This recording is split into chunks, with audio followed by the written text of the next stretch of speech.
Hello बेटा, हम अब आगे करने वाले हैं जो आपका बैंकिंग का चैप्टर है, जो सेंट्रल बैंक के कुछ फंक्शंस होते हैं। तो देखो, हमने जो फंक्शंस थे वो यहाँ तक हम कर चुके थे as a banker to the government.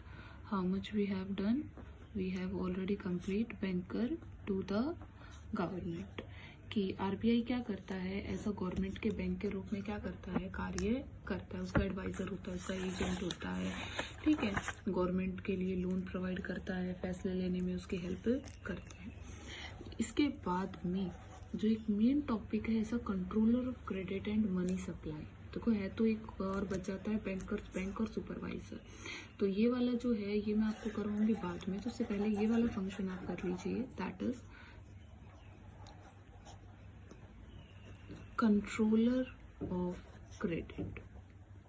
जो उधार दिया जाता है उसका कंट्रोलर एंड मनी सप्लाई, और जो मनी की क्या है सप्लाई है उसे क्या करने वाला, कंट्रोल करने वाला, उसे देखने वाला।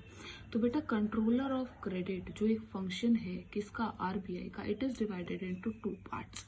इस कंट्रोलर ऑफ क्रेडिट को आगे चलकर क्या किया जाता है, दो भागों के अंदर बांटा जाता है। It is divided into two portions. First जो इसका पोर्शन है दैट इज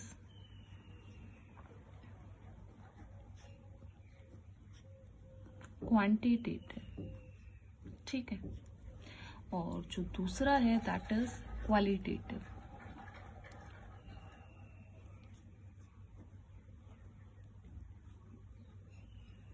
मेजर्स दो हैं, इसको हम डिवाइड किया जाता है इन दो पोर्शंस के अंदर।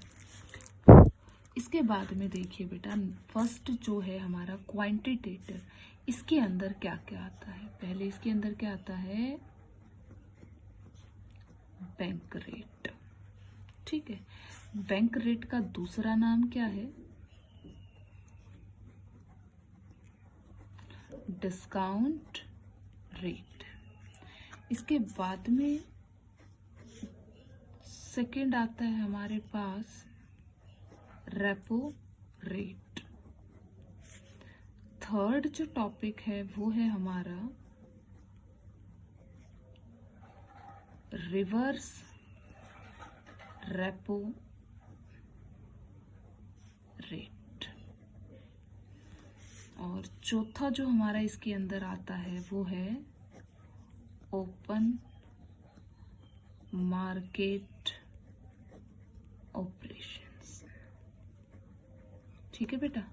और जो हमारे क्वांटिटेटिव हैं उसके अंदर हमारे पास आ जाता है, एक और आएगा इसमें, ओपन मार्केट ऑपरेशंस के साथ साथ में हमारा legal reserve ratio.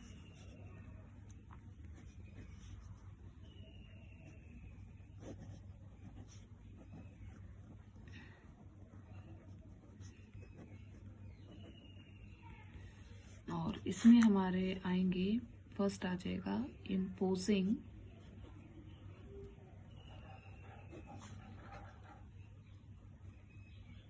Margin requirement.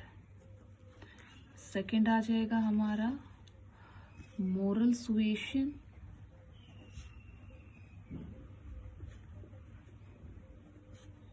And direct action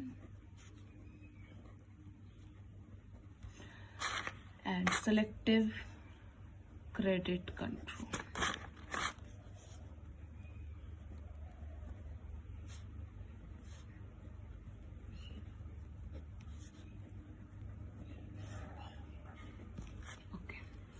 These are your, इसमें बेटा मेन जो हमारा आरबीआई का सबसे ज़्यादा जो आपसे पूछा जाता है वो हमारा यही फंक्शन है, क्योंकि इसको अलग अलग कई पोर्शंस के अंदर क्या किया जाता है, डिवाइड किया जाता है।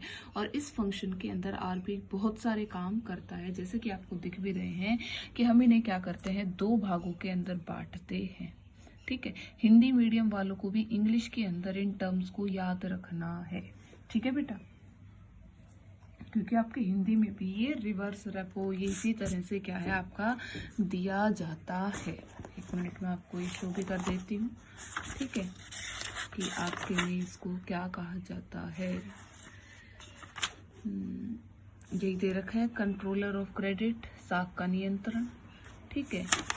और क्वालिटेटिव्स जो आपके मेजर्स है वो भी दे रखे हैं। बैंक रेट को बैंक रेट ही कहा जाता है, ठीक है। ओपन मार्केट ऑपरेशंस को वही खुले बाजार की प्रतिक्रिया कहा जाता है, वही रेपो रेट कहते हैं हम इसको, ठीक है। फिर वही हिंदी के अंदर विपरीत रिवर्स को विपरीत रेपो रेट, ठीक है बेटा जी। और फिर कैश रिजर्व रेशियो, ठीक है, जो आपका क्या है CRR है, कैश रिजर्व रेशियो, नगद आरक्षण। तो आप इसको हिंदी में भी कर लेना अपने और इंग्लिश में दोनों। स्टैचुरी आपके दे रखे हैं, क्वालिटेटिव मेजर्स के अंदर भी आपका दे रखा है, मार्जिनल रिक्वायरमेंट, क्रेडिट और मोरल सुएशन। सारे पॉइंट्स आपके एज इट इज क्या है इसमें दे रखे हैं कि एज अ इंस्ट्रूमेंट क्या है साख के नियंत्रण के उपयोग के अंदर। ये सारे पॉइंट्स आपको क्या है दे रखे हैं, 3 इसके हैं और 6 इसके पॉइंट आपको दे रखे हैं। बेटा 6 इसलिए हो गए इसमें क्योंकि ये वाला पॉइंट और ये वाला पॉइंट दोनों ये LRR के हैं, लीगल रिजर्व रेशियो के अंदर है, ठीक है। आपके में अलग करके दे रखे हैं। तो अब इसको हम देखिए डिटेल्ड में, इन टॉपिक्स को ही क्या है आपको समझाना है आज। फर्स्ट आता है बेटा आपका बैंक रेट। पहला जो आपका एस्पेक्ट है वो क्या है,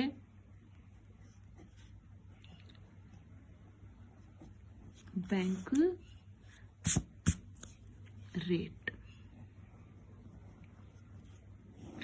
क्या होती है बेटा बैंक रेट, बताइए ना। तो आपको पता होगा what is the bank rate. बेटा bank rate is the rate at which central bank of a country give credit to commercial bank. Bank rate is that rate. Bank rate is that rate. Bank rate वो rate होती है, ठीक है, जिसके ऊपर ब्याज की दर, ठीक है। Bank rate is that your bank rate is that rate at which central bank, जो सेंट्रल बैंक है RBI है, give credit to the commercial bank. वो रेट है जिसके ऊपर क्या है RBI जो कमर्शियल बैंक है उन्हें क्या करता है, क्रेडिट यानी कि लोन फैसिलिटीज प्रोवाइड करता है।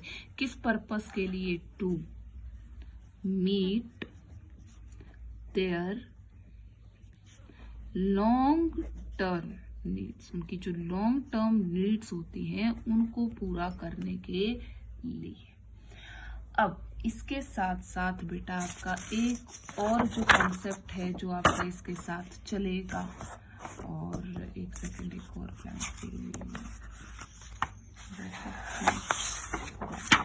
देखिए बेटा, आपने 2 चीजें मैं आपको कई बार समझा चुकी हूं कि इन्फ्लेशन क्या होता है। एक इन्फ्लेशन होता है और एक डिफ्लेशन होता है, ठीक है। इन्फ्लेशन वो स्थिति होती है जिसके अंदर जो प्राइसेस हैं, कीमतें हैं, वो लगातार क्या होती हैं, बढ़ती हैं।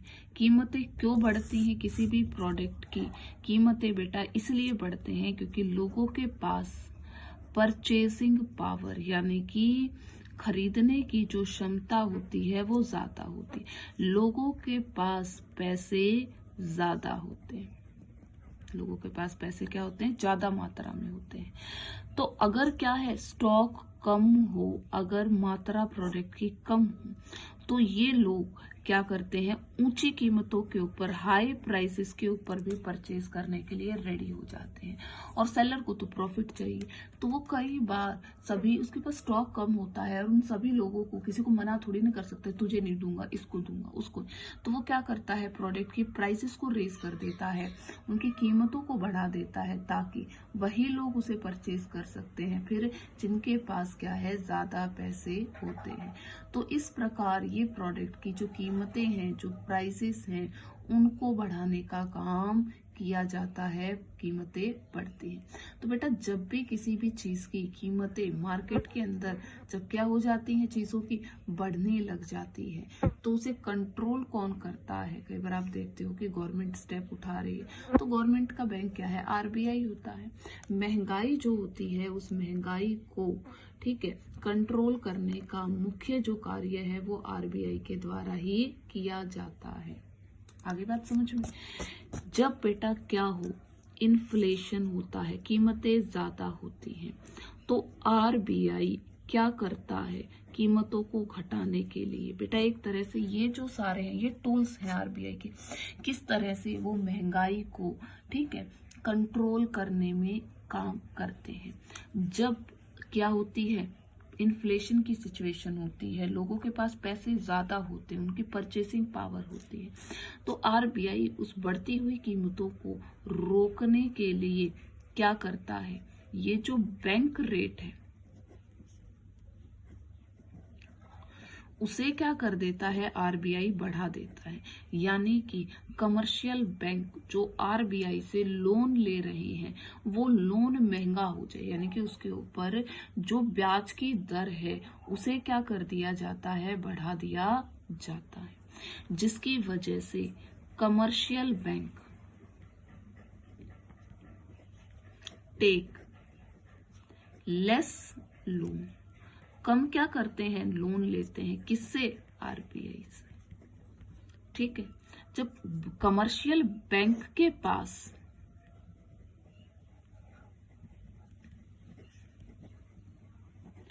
पैसे कम है, क्योंकि उसने तो ऊपर आरबीआई से लोन कम लिया, जब इसके पास क्या है? मनी कम है, तो ये क्या कर देगा? लोन की जो प्राइस है उसे बढ़ा देगा। लोन की प्राइस क्या होती है बेटा? ब्याज की दर, ब्याज दर यानी कि रेट ऑफ इंटरेस्ट ऑन। तो ये क्या कर देता है? उस रेट ऑफ इंटरेस्ट को हाई कर देगा, ताकि पब्लिक क्या करे? ज्यादा ऊंची ब्याज की दर को देखकर उस प्रोडक्ट मतलब बैंक से लोन कम ले। जब बैंक से लोन कम लेगी तो परचेसिंग पावर लोगों की अपने आप घट गई, लोगों के पास मनी की सप्लाई क्या हो गई? कम हो गई, उनके पास मनी कम हो जाएगा। अगर यही चीज क्या होती है? डिफ्लेशन के अंदर होती है, जब पहले से ही कीमतें काफी कम है। कीमत कम होने का मतलब है कि प्रोडक्ट की डिमांड नहीं हो रही है, लोग चीजों को खरीद नहीं रहे। लोग चीजों को जब नहीं खरीदते हैं जब उनके पास परचेसिंग पावर, खरीदने की जो क्षमता है वो क्या होती है? उनकी कम होती है। तब इस तरह की स्थिति के अंदर आरबीआई अपनी जो बैंक रेट है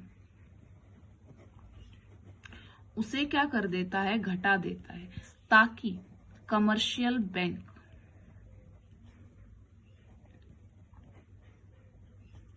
क्या करे? आरबीआई से लोन ले सके। तो आरबीआई से लोन लेंगे तो इनके पास लोन होगा, तो फिर ये कम ब्याज दर के ऊपर पब्लिक को लोन देंगे। तो जब ब्याज की दर कम होती है तो लोग लोन भी ज्यादा लेते हैं, तो इस तरह उनकी परचेसिंग पावर बढ़ जाती है, और जब उनके पास पैसे आएंगे तो वो क्या करेंगे? डिमांड करेंगे, उन्हें परचेज करेंगे। तो बेटा ये हो गए हमारे मार्केट की सिचुएशन जो कि कंट्रोल की जाती है बैंक रेट्स। तो याद रखिए बैंक रेट या डिस्काउंट रेट, क्योंकि बैंक रेट को ही डिस्काउंट रेट कहा जाता है। बैंक रेट वो रेट होती है जिसके ऊपर RBI central bank commercial banks को लोन फैसिलिटीज प्रोवाइड करता है, उसकी लॉन्ग टर्म नीड्स को फुलफिल करने के लिए। अब इसके बाद में आ जाता है सेकंड एस्पेक्ट आपका, that is repo rate. Repo rate क्या होती है?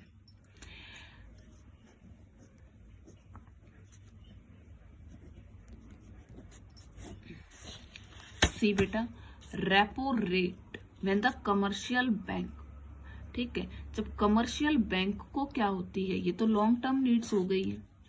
जब कमर्शियल बैंक को क्या होती है? When commercial bank need money, needs money, किसके लिए? For its short term needs, जो उसकी शॉर्ट टर्म क्या होती है, नीड्स होती हैं, उन्हें पूरा करने के लिए क्या करता है, सेंट्रल बैंक से मनी बोरो करता है। To meet its short term needs, borrow करता है क्या, मनी, किससे, सेंट्रल बैंक से। Borrow money from central bank at approved security, central bank से एट या against approved securities, approved securities के ऊपर उनसे लेता है। ठीक है, the rate approved against the approved securities, और उसके ऊपर जो ब्याज की दर होती है, ठीक है, then the rate of interest, और उसके ऊपर जो ब्याज की दर लगाई जाती है उसे क्या कहा जाता है, रेपो रेट कहा जाता है। दोनों में अंतर है, बैंक रेट में और इसमें। बेटा बैंक रेट जो होती है उसके ऊपर कोई सिक्योरिटी मोर्गेज नहीं रखी जाती है। लॉन्ग टर्म नीड्स के लिए जो लोन चाहिए वो लोन आरबीआई कमर्शियल बैंक को प्रोवाइड करता है, लेकिन रेपो रेट के अंदर कमर्शियल बैंक अपनी शॉर्ट टर्म आवश्यकताओं को पूरा करने के लिए आरबीआई से लोन लेते हैं, और अप्रूव्ड सिक्योरिटीज यानी कि सिक्योरिटी के लिए कोई ना कोई एसेट्स वहां पर रखी जाती है, यानी कि संपत्तियां गिरवी रख के लोन लिया जाता है। ठीक है, अब ऐसे गिरवी रख के लोन लिया जाता है, क्या उसके ऊपर ब्याज की दर नहीं लगेगी, लगेगी भी, ब्याज तो उसके ऊपर भी देना पड़ेगा। तो उसके ऊपर जो ब्याज की दर लगती है उसे हम क्या कहते हैं, रेपो रेट कहते हैं। अब बात आती है कि इन्फ्लेशन में और डिफ्लेशन के अंदर रेपो रेट कैसे काम करे।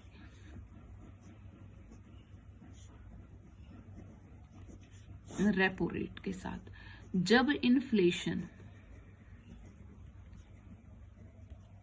और जब डिफ्लेशन,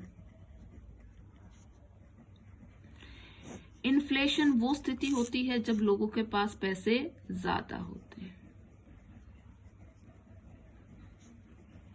जब लोगों की परचेज पावर पहले ही ज्यादा है। क्यों? क्योंकि बेटा उनके पास क्या है, मनी ऑलरेडी है। जब लोगों के पास पैसे ऑलरेडी हैं, ठीक है, तब आरबीआई क्या करता है बेटा, रेपो रेट को बढ़ा देता है, इंक्रीज कर देता है, ताकि कमर्शियल बैंक कम लोन ले, टेक लेस लोन। जब यही कम लोन लेगा, जब कमर्शियल बैंक के पास ही पैसे कम होंगे, तो वो दूसरे लोगों को भी लोन लेस अमाउंट में क्या करेगा, प्रोवाइड करेगा। और डिफ्लेशन की स्थिति में उल्टा होता है, जो रेपो रेट है उसे घटा दिया जाता है ताकि कमर्शियल बैंक